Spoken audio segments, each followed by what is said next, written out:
believes in our shared humanity. Please give it up for Theresa Davis.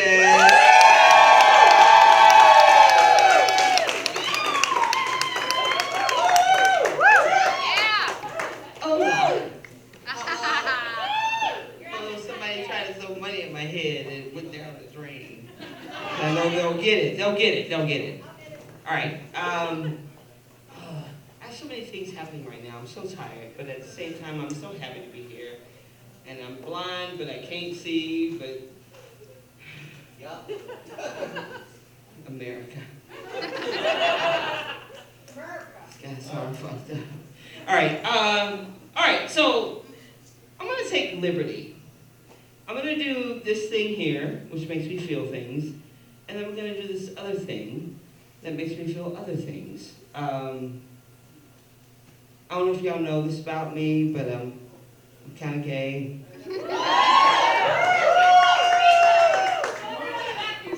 It happened suddenly. I was kind of scared, and then I was like, oh shit. A lot of things happening, yeah.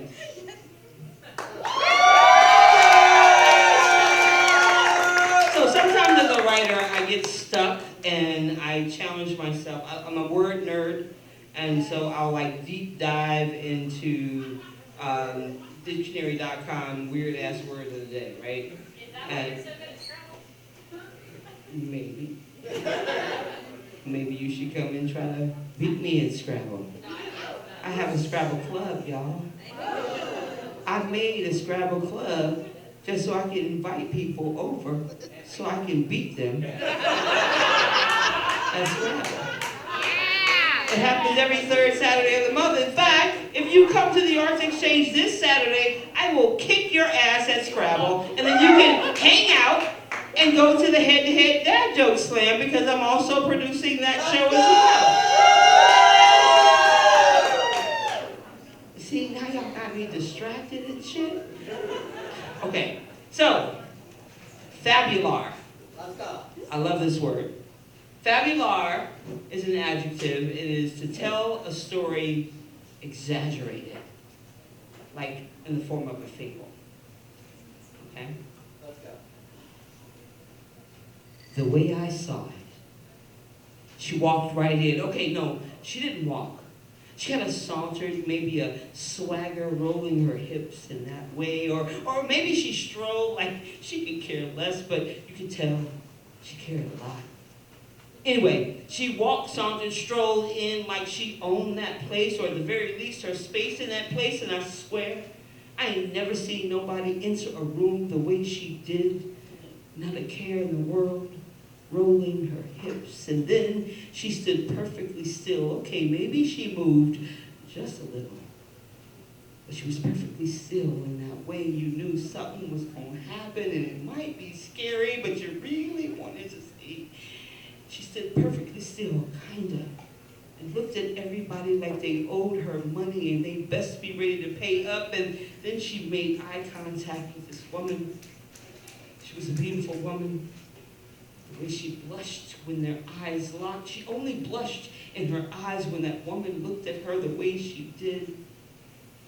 And she did that walk again, all saunter, swagger, stroll, and rolling hips, and she walked right up to that beautiful woman and smiled, showing no teeth, but we saw them all. It was like they knew each other, but not really. I mean, you could tell.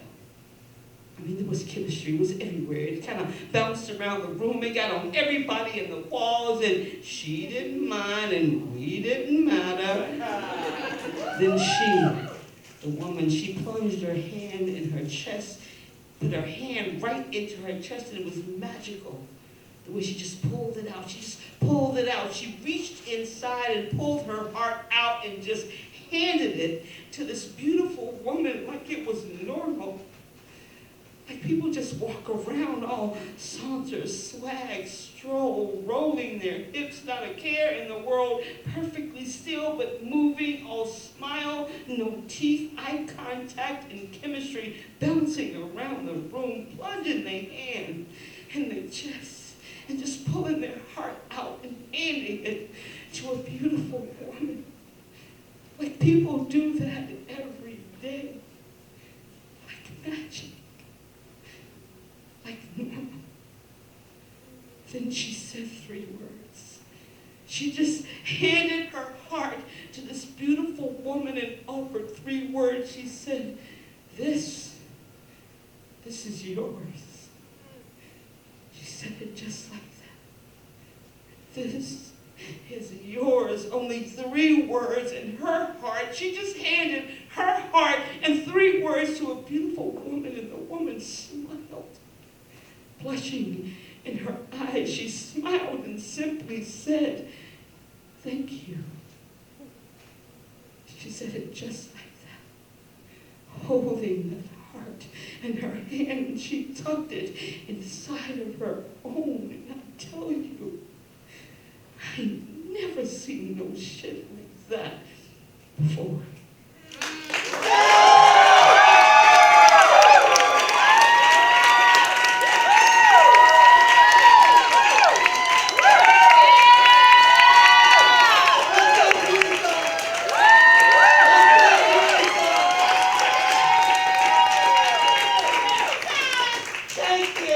Sometimes you write a thing, and then sometimes things happen and other things align, and the meaning and why you do this comes out. I haven't been affected like that in a very long time. Thank you. For letting me know that I'm so connected to myself, and I'm probably gonna fuck this next poem up just because of that. When my girl touches me, the way my girl touches me, I like it. I tell her, baby, I like that. And I like more, please. Like, what's that? Her smile and a question. So I untangle myself from herself, and I explain to her as it was explained to me by my teenage son, which means this is a fact. There are 2 kinds of like. There is like, and there is like. Like is, I like you. Like is, yeah. I like you. My son is explaining the phenomenon of like to me because he likes this girl at school. He tells me how pretty she is, how they sat together at lunch and had a conversation. She is so smart. Mom, she is so nice. I like her.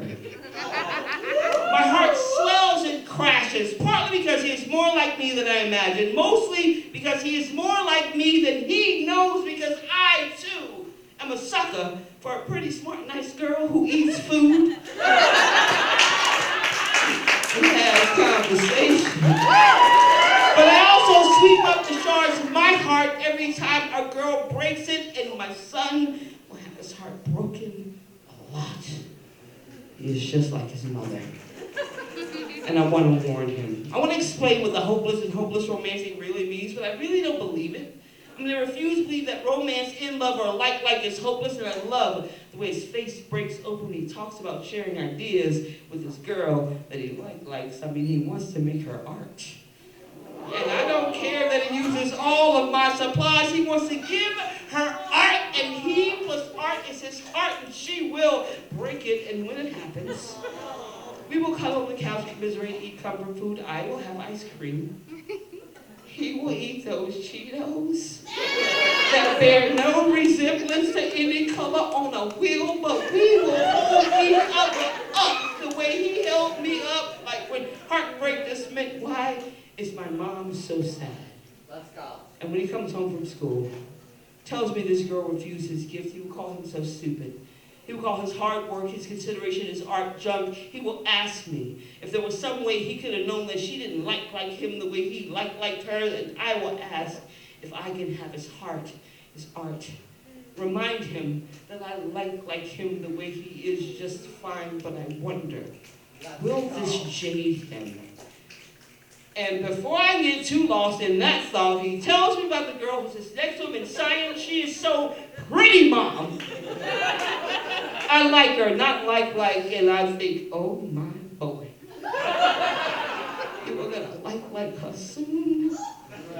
You are so full of hope. So after my story, my girl, she tells me she likes me. I know she's going to break my heart, but I am so full of hope.